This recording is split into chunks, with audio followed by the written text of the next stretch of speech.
От дополнительных мер поддержки семей до установления особых требований при продаже алкоголя. Такие решения завтра на сессии примут парламентарии Коми. В преддверии заседания прошли обсуждения в комитетах. Так, депутаты Госсовета готовы поддержать материальное стимулирование добровольных пожарных региона. Кроме того, предлагается дополнить перечень полномочий правительства Коми в вопросах экологического надзора водных объектов, зон и прибрежных защитных полос.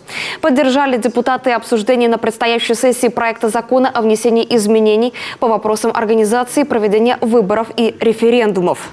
Данными изменениями были дополнены случаи, при которых по решению территориальной избирательной комиссии может быть увеличено количество бюллетеней, передаваемое в конкретную участковую избирательную комиссию. Законом предусмотрено, что это можно сделать также на тех избирательных участках, где ожидается большее число избирателей и участников референдумов, работающих вахтовым методом.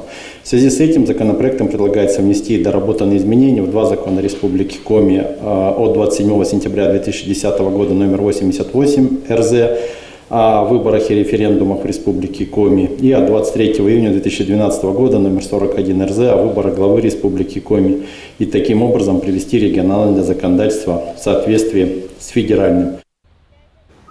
Всего в повестке 18 вопросов, запланировано и несколько дополнительных, а также с отчетом об исполнении стратегии социально-экономического развития региона выступит первый заместитель председателя правительства Коми Эльмира Ахмеева.